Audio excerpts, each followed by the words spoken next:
السلام علیکم ورحمۃ اللہ۔ نبی کریم صلی اللہ علیہ وآلہ وسلم نے فرمایا، 3 لوگوں کے بارے میں مت پوچھو کہ ان کو کتنی سخت سزا ہوگی۔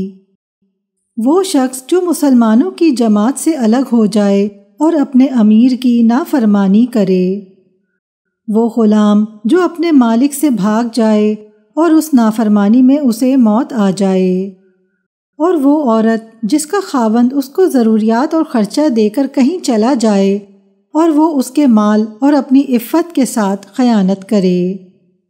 حضرت صلی اللہ علیہ وآلہ وسلم نے فرمایا، جو شخص کسی کو بدنام کرنے کے لیے اس میں ایسی برائی بیان کرے جو اس میں نہ ہو تو اللہ تعالیٰ اسے دوزخ کی آگ میں قید رکھیں گے یہاں تک کہ وہ اس برائی کو ثابت کر دے۔ وہ ثابت نہیں کر سکے گا۔ مزید اچھی ویڈیوز کے لیے ہمارا چینل سبسکرائب کریں اور بیل نوٹیفیکیشن بھی آن کر دیں۔